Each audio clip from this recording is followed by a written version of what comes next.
Synthetic Salvation on Genomics Mind Uploads and the Quest for Immortality. Our elites want to live forever, and the rest of us will make for rich compost. And this has to do with transhumanism as well. Submitted by Joe Allen's Substack, Singularity Weekly, on Zero Hedge by Tyler Durden. Fear of death is intrinsic to human life. As our years accumulate, we watch friends and family drop off one by one, disappearing from our presence and lingering only in memories. Barring some miracle, divine or otherwise, we're all soon to follow, down to the sweetest baby ever born. Unfazed by this horror, the faithful are emboldened by belief in resurrection or reincarnation, a direct participation in the eternal. For religious people, the body is just a vehicle for a transcendent soul. The mystery of death is a rite of passage. For the materialist, there is only this world beyond which the dying meet total annihilation. The brain dissolves into black nothingness. Consciousness stops with the big zero at the end of our lives. And for all sentient beings and all memory of our existence, there awaits the big zero at the end of the universe. The cosmos is nothing but atoms and void.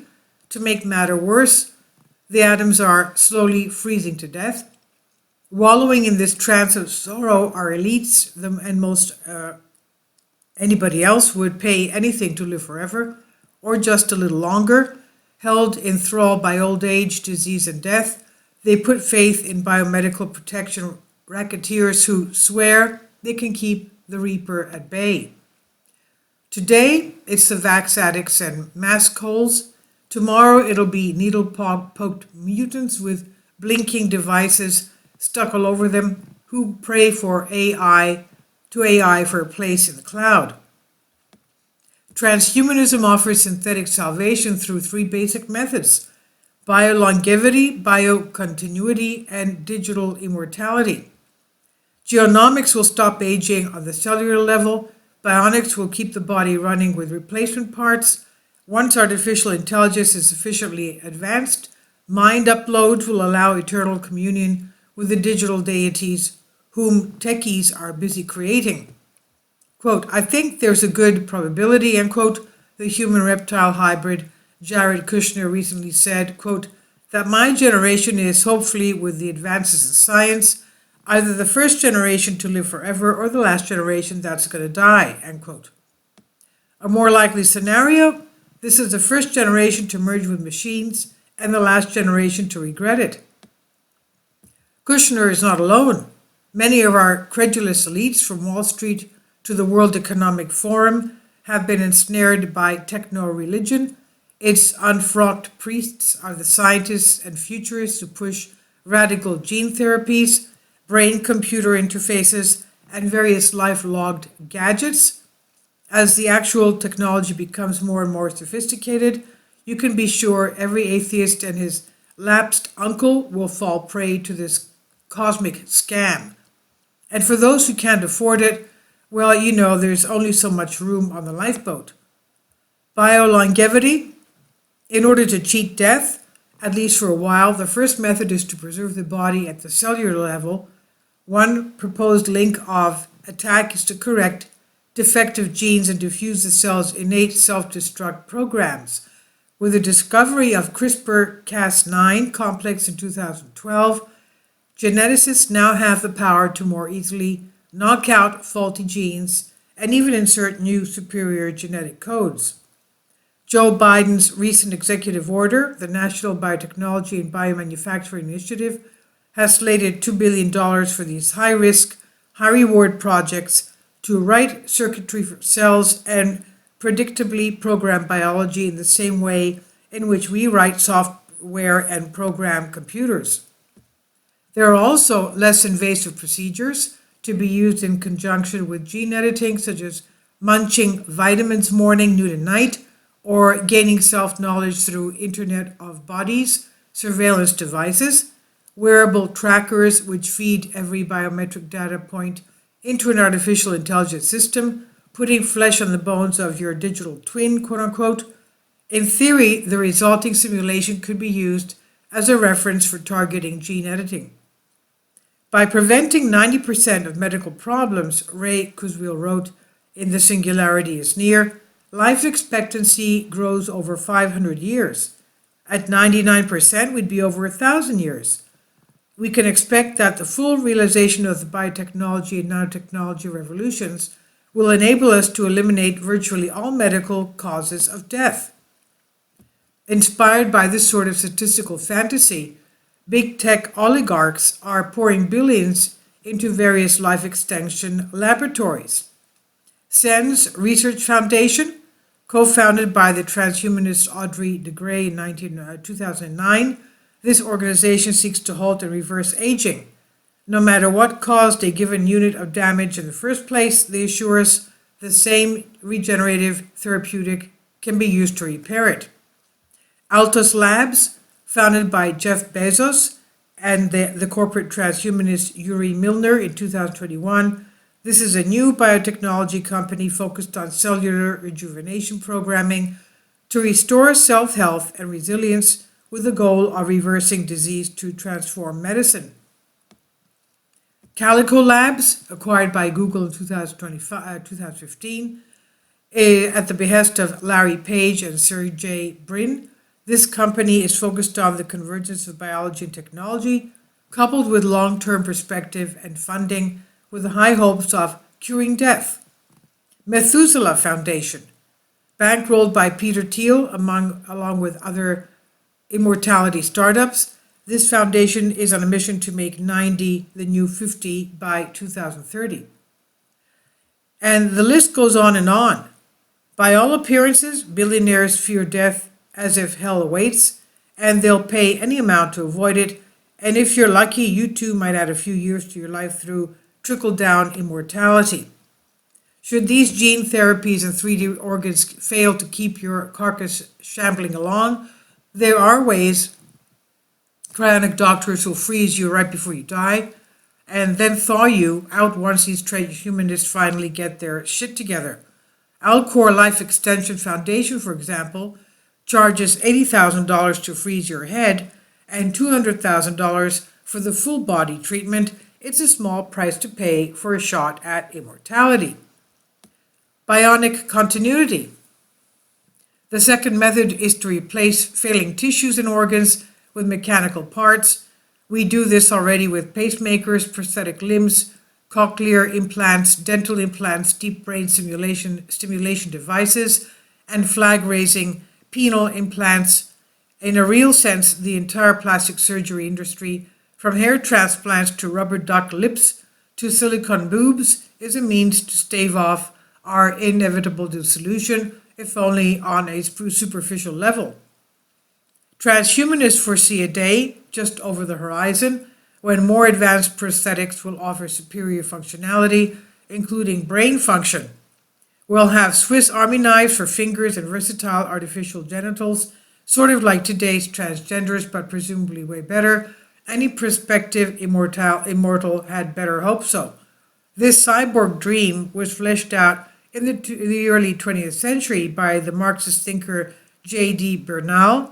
Quote, already we know the essential electrical nature of nerve impulses, end quote. He wrote in 1929. He said it's a matter of delicate surgery to attach nerves permanently to apparatus which will either send messages to the nerves or receive them. And the brain, thus connected up, continues in existence, purely mental and with very different delights from those of the body, but now perhaps preferable to complete extinction.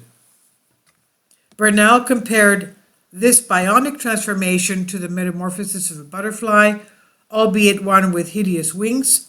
Apart from such mental development as his increased faculties will demand from him, he speculates, he will be physically plastic in a way quite transcending the capabilities of untransformed humanity. As we hurtle towards this nightmare of the 21st century, futurists claim it'll soon be possible to model the entire human brain down to the last electrochemical thought pattern using artificial intelligence. The transhumanist guru Ray Kurzweil predicts this will be accomplished by 2029. It's unclear if that will be early in the year or just in time for Christmas.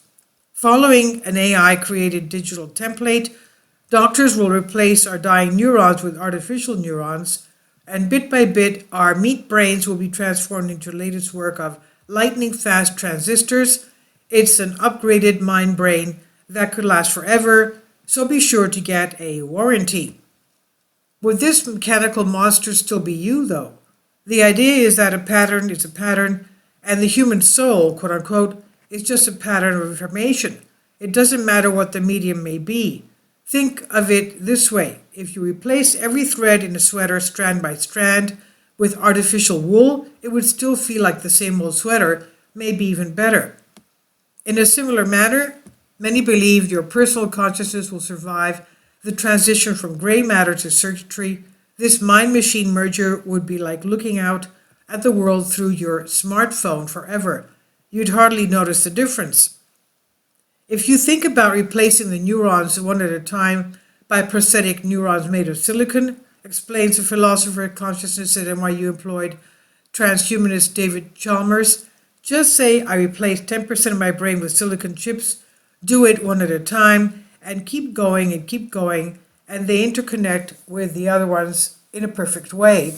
I think as long as you do it gradually and replace the neurons one by one, then it's going to be like getting prosthetic limbs or an artificial heart. You're going to be replacing parts of me, but I'm going to be present throughout, and I think I could even stay conscious. Of course, these artificial neurons haven't been developed yet, not even close, but they will be one day, and you'll see. Have a little faith. Scientists are working hard. It's a solid investment. Digital immortality. The third method to attain quasi-eternal life is basically the digital side of bionic continuity. Rather than or in addition to replacing neurons with artificial neurons, the mind will be gradually uploaded to a computer where the patterns of one's personality can be entombed in perpetuity. Transhumanists delight in pointing out we're already doing this.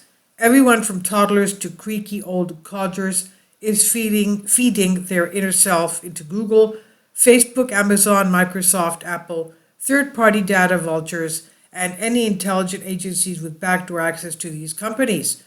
Perhaps one day they'll sell our digital twins back to us so we can inhabit our virtual wraiths. Currently, when our human hardware crashes, Ray Kurzweil wrote, the software of our lives, our personal mind file, dies with it. However, this will not continue to be the case when we have the means to store and restore the thousands of trillions of bytes of information represented in the pattern we call our brains. Kurzweil believes injectable nanobots are the key to this uploading process. These microscopic robots will travel through the brain, mapping every neuron and synapse, creating a perfect facsimile of the soul in a computer. But there's more than one way to skin a cat. As with most transhumanists, Kurzweil was deeply influenced by the Carnegie Mellon roboticist Hans Moravic, who in 1988 described a gruesome uploading procedure now known as the Moravic Transfer. Basically, the patient commits suicide by having his or her brain scraped off like whittling an onion, with each skin copied in silico. You are fully conscious. The robot surgeon opens your brain case and places a hand on the brain surface. This unusual hand bristles with microscopic machinery and a cable connected to the mobile computer at your side. The surgeon hand sinks a fraction of a millimeter deeper into your brain, instantly compensating its measurements and signals for the changed position. The process is repeated for the next layer, and soon a second simulation resides in the computer, communicating with the first and with the remaining original brain tissue. And layer after layer, the brain is simulated, then excavated. Eventually, your skull is empty, your mind has been removed in the brain and transferred to a machine. Some would call this biohorror, but transhumanists revere the Moravic Transfer as a pioneered vision of synthetic salvation. One of Kurzweil's distinguished disciples, the transgender tech innovator Martin Rothblatt, proposed a kinder, gentler man-machine merger by way of mind cloning. This blessing of an emotional, intellectual continuity or immortality, he, she, whatever, wrote in Virtually Human, is being made possible through the development of digital clones or mind clones. That's software versions of our minds, software-based alter egos, doppelgangers, mental twins. In other words, with sufficiently detailed surveillance, our personal data can be processed through artificial intelligence to create a new, more durable soul in silico. When the body of a person with a mind clone dies, Rothblatt goes on, the mind clone will not feel that they have personally died, although the body will be missing in the same ways amputees miss their limbs, but a climate when given an artificial replacement. The mind clone is to the consciousness and spirit as the prosthetic is to the arm that has lost its hand. Having been baptized in electromagnetic waves, you will become your digital ghost, floating forever among the AI angels. The metaphysics of this process makes no sense, but then why should the transhuman techno-cult be any more realistic than traditional cults? Their delusions would be funny if they weren't constantly intruding upon our lives through ambiguous screens and surveillance devices and blasting into our brains with wall-to-wall propaganda. If anything, Rothblatt conceded in a TED interview, I'm perhaps a bit of a communicator of activities that are being undertaken by the greatest companies in China, Japan, India, the US, and Europe. If you have to wonder if we'll have social credit scores in heaven, so you want to live forever? Good luck with that. Humanity is composed of three primary elements: the spiritual, the biological, and the technological. At best, we are eternal souls enshrined in bodies with exceedingly powerful tools in our hands. At worst, we're bumbling monkeys in the machine. As the materialistic worldview erodes our spiritual consciousness, we're left with nothing but mortal bodies. When God is dead, technology is exalted as the highest power, holding out the promise of the free Wi-Fi and synthetic salvation. The delusion of physical immortality, whether bodily or digital or both, is capturing our elite imaginations. It does not take a mathematical genius to figure out that if they actually manage to live forever, and the planet has finite space and resources, some numbers of us will have to become compost for their biomechanical gardens. Personally, I don't mind the idea of being turned into mulch. That's the fate of every man, woman, and ever born. What is eternal will endure. My fear, with writhing deep in my paranoid brainstem, is that our technocratic rulers, sweating over flawed calculations, are willing to huck us into the mulchers along before our time. God will not be mocked, nor will Mother Nature. I'm certain that in the course of time, every billionaire cyborg and half-retarded upload will shuffle off this mortal coil. Unfortunately, I also suspect they'd happily push the rest of us off stage while they do their apocalyptic jig. And this is by Joe Allen. Substack, Singularity Weekly, on Zero Hedge. Please leave your comments and thank you for your support. Kindly support my Patreon account. The daily posts are 5 videos daily, and they are totally different from what I have on my YouTube channel. Thank you so much for your support and that you find all my content so interesting. You'll find the Patreon account details in the description box below.